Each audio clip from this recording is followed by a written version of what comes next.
সকলো বন্ধু বান্ধৱীকে Deepika kitchen and ব্লগছৰ আন এটি ৰেচিপি ভিডিঅ'লৈকে আদৰণি জনাইছোঁ। আজি আপোনালোকৰ বাবে লোকেল মুৰ্গীৰ মাংসৰ এটি সোৱাদ লগা ৰেচিপি লৈ আহিছোঁ। আশা কৰিছোঁ আপোনালোকে ৰেচিপিটো শেষলৈকে চাব আৰু চাই ভাল পালে লাইক, কমেণ্ট, শ্বেয়াৰ আৰু চেনেলটো ছাবস্ক্ৰাইব কৰি কাষত থকা বেল আইকনটো অন কৰি ৰাখিব। তেতিয়াহে মোৰ আহিবলগীয়া ভিডিঅ'ৰ নটিফিকেশ্যনবোৰ সৰ্বপ্ৰথমে পাব।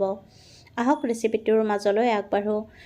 মাংসখিনি ভালকৈ ধুই পখালি তাত সোৱাদমতে নিমখ, হালধি, জিৰা গুড়ি, ধনিয়া গুড়ি, কাশ্মীৰী ৰেড চিলি পাউডাৰ, কাটি লোৱা পিঁয়াজ, কেঁচা জলকীয়া আৰু আদা নহৰুৰ পেষ্ট দি দিব আৰু একেলগতে অলপমান সৰিয়হৰ তেল দি মাংসখিনি প্ৰথমতে সানি ৰাখিব আৰু 30 ছেকেণ্ড সময়ৰ বাবে মাংসখিনি মেৰিনেশ্যন কৰি ঢাকি ৰাখিব লাগিব। এতিয়া কেৰাহী এটা গৰম কৰি ল'ব আৰু গৰম হ'লে তাত সৰিয়হৰ তেল দি দিব আৰু মিহিকৈ কটা পিঁয়াজ আৰু জলকীয়াখিনি দি দিব লাগিব আৰু তাৰ পিছত লৰাই অলপ সময় ভাজি ল'ব আৰু এতিয়া তাত আদা নহৰুৰ পেষ্ট দি দিব আৰু আদা নহৰুৰ পেষ্টখিনিও কেঁচা গন্ধ গুচি যোৱালৈকে ভাজি অলপমান নিমখ দি দিব। নিমখ বেছিকৈ দিব নালাগে যিহেতু মাংসখিনি মেৰিনেশ্যন কৰোঁতে নিমখ দিয়া হৈছে আৰু হালধি গুড়ি দি দিব। এতিয়া মাংসখিনি দি দিব লাগিব আৰু মাংসখিনি দি লৰাই কিছু সময় ভাজিব লাগিব। মোটামুটি 10 মিনিটমান সময় লৰাই ভাজিব লাগিব।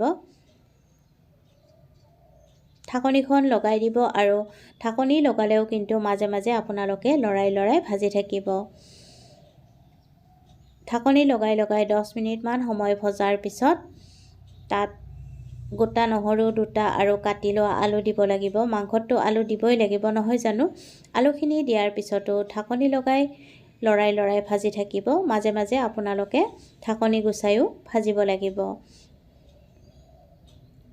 ভাজি যেতিয়া মাংসখিনিৰ পৰা ধুনীয়া গন্ধ বাহিৰ ওলাব তেতিয়া গৰম পানী যোগ কৰি দিব আৰু পানীখিনি দি ভালকৈ মিহলাই জোলখন উতলিবলৈ দিব লাগিব।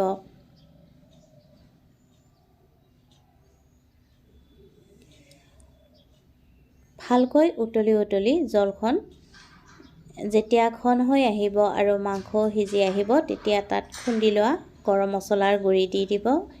ইলাচি, লং আৰু ডালচেনিখিনি শুকানে ভাজি দি দিব লাগিব আৰু খুন্দি লোৱা জালুকৰ গুড়ি এচামুচ দি দিব আৰু দি ভালকৈ মিহলাই জোলখন পুনৰ 5 মিনিটমান উতলাব আৰু তাৰপিছত মাংস ৰেডি হৈ যাব। ৰেচিপিটো ভাল লাগিলে লাইক, কমেণ্ট, শ্বেয়াৰ আৰু চেনেলটো ছাবস্ক্ৰাইব কৰি কাষত থকা বেল আইকনটো প্ৰেছ কৰি অন কৰি ৰাখিব।